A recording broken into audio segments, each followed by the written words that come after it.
Hello everyone, welcome to the new video from Study Buzz और मैं हूं अनुभव गुप्ता। तो यार, अगर आप एक जैट एस्पिरेंट है तो आज की वीडियो आपके लिए बहुत इंपॉर्टेंट होने वाली है, क्योंकि हम ऐसी कुछ 5 चीज़ों के बारे में बात करने वाले हैं जो आपको डेफिनेटली पता होनी चाहिए जैट एग्जाम की प्रिपरेशन करने से पहले।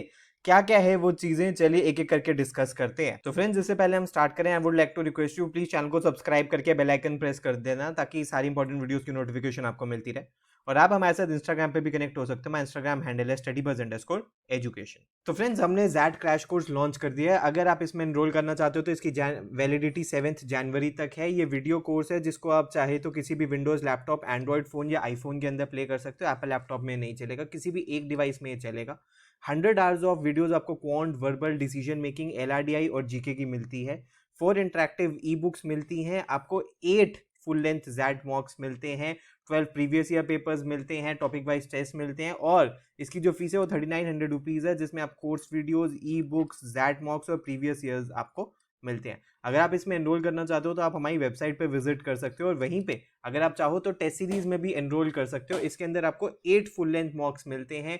इसके अलावा डिटेल्ड एनालिसिस एंड सॉल्यूशन मिलता है। 13 लास्ट ईयर पेपर्स मिलते हैं। जैट पैटर्न एंड इंटरफेस पे मिलता है। टॉपिक वाइज टेस्ट भी आपको मिलते हैं, और इसकी फी है 800 रुपीज़। इसको भी आप हमारी वेबसाइट से जाके अवेल कर सकते हो। तो फ्रेंड्स, अगर आप जैट एस्पिरेंट हो तो सबसे पहली चीज जो आपको पता होनी चाहिए वो ये है कि ये जो डिसीजन मेकिंग का सेक्शन होता है, इनका सेक्शन 2, ये एक गेम चेंजर सेक्शन है। अब ये गेम चेंजर सेक्शन इसीलिए है बिकॉज ये सेक्शन यूनिक है जैट एग्जाम के लिए। ऐसा सेक्शन किसी और एग्जाम के अंदर आपको देखने के लिए नहीं मिलता।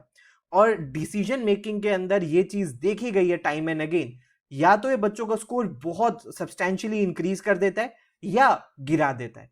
तो इस चीज का आपको ध्यान रखना है कि डिसीजन मेकिंग जो एक टॉपिक है, इसको हमें साइड बाय साइड लेके चलना है और इसको लास्ट मोमेंट के लिए नहीं छोड़ना।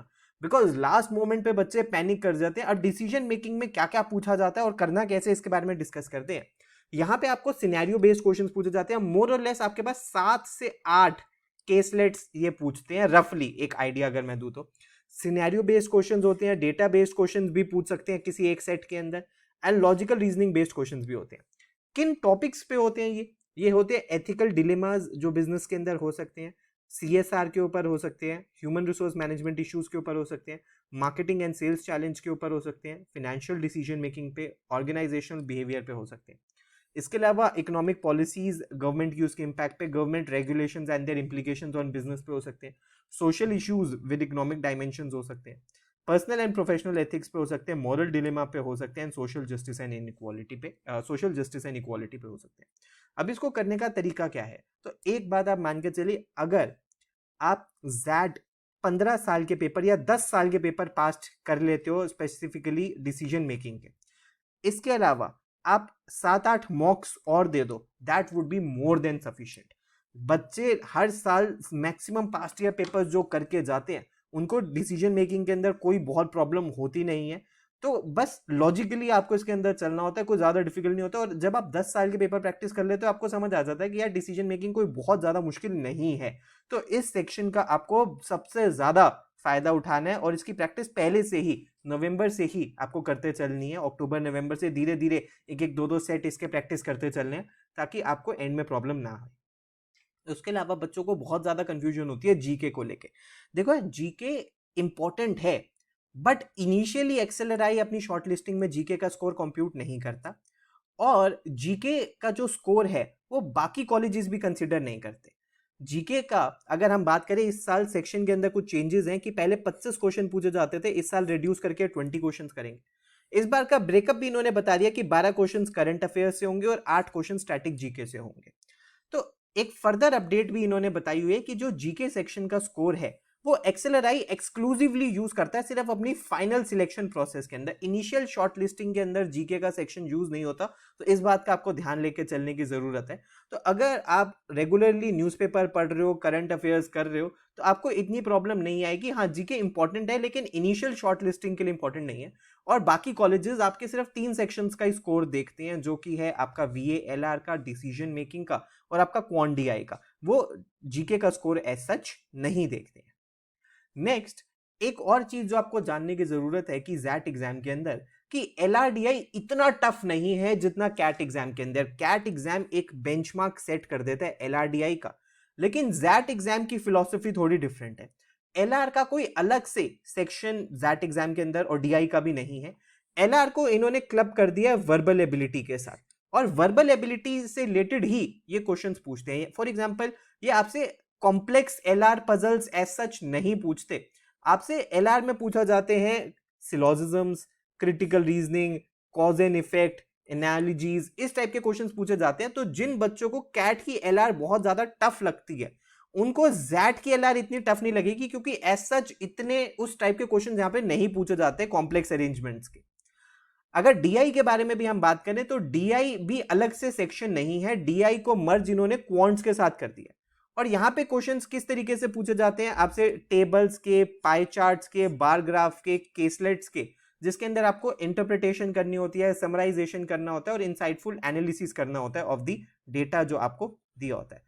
तो लेकिन अगर हम बात करें डिफिकल्टी लेवल की तो डेफिनेटली एलआर इतना डिफिकल्ट नहीं है। हाँ, डीआई टाइम कंज्यूमिंग थोड़ा हो सकता है, लेकिन इतना कॉम्प्लेक्स नहीं होता जितना कैट के अंदर होता है, क्योंकि कैट में तो बच्चे अगर 2 सेट भी कर ले तो 90 से ज्यादा, 95 से ज्यादा उनके स्कोर आ जाता है। लेकिन डीआई यहां पे इतना चैलेंजिंग नहीं होता। तो अगर आप कोई ऐसा स्टूडेंट हो जिसको एलआर डीआई से बहुत ज्यादा डर लगता है तो आपको जैट एग्जाम के अंदर एक सॉलिस मिलेगा, क्योंकि यहाँ पे वर्बल के साथ एलआर इतना टफ नहीं है। और डीआई अगर आप थोड़ी प्रैक्टिस कर रहे हो, अगर आपने कैट एग्जाम के लिए प्रिपेयर किया है तो आपको डीआई में इतनी डिफिकल्टी जैट के अंदर नहीं आएगी। उसके बाद जैट एग्जाम आपके लिए एक सेकंड अपॉर्चुनिटी है उन बच्चों के लिए, खासकर जिनका कैट एग्जाम अच्छा नहीं गया। देखिए, आपका हो सकता है कैट एग्जाम अच्छा जाए, लेकिन ऐसा हो सकता है कि कैट एग्जाम ना भी अच्छा जाए, लेकिन जैट एग्जाम आपको एक सेकंड अपॉर्चुनिटी देगा उन कॉलेजेस के लिए जो दोनों स्कोर एक्सेप्ट करते हैं। तो यानी कि अगर आपका कैट अच्छा नहीं गया और जैट अच्छा चला जाता है तो जो कॉलेजेस कैट और जैट दोनों एक्सेप्ट कर रहे हैं वो आपको कॉल कर लेंगे। फॉर एग्जांपल जैसे माइका अहमदाबाद हो गया, एक्सआईएमबी भुवनेश्वर हो गया, आईएमटी गाजियाबाद हो गया, आईएमआई न्यू दिल्ली हो गया, इरमा आनंद हो गया, फोर्स स्कूल दिल्ली हो गया, गोवा इंस्टीट्यूट ऑफ मैनेजमेंट हो गया, तापमी मणिपाल हो गया, केजे सुमाया हो गया, एनआईबीएम पुणे हो गया, ग्रेट लेक्स चेन्नई, ये सारे colleges CAT and XAT score accept करते हैं। मान लीजिए कैट किसी रीजन की वजह से अच्छा नहीं जा पाया, लेकिन जैट में आप अच्छा परफॉर्म कर देते हो तो आपका ईयर वेस्ट नहीं होगा, आपको इन सारे कॉलेजेस के अंदर एक और अपॉर्चुनिटी मिल जाएगी अपनी एप्लीकेशन को अच्छे से शॉर्टलिस्ट होने के, आपको एक अपॉर्चुनिटी और मिल जाएगी अगर आप जैट अच्छे से कर लेते हो तो।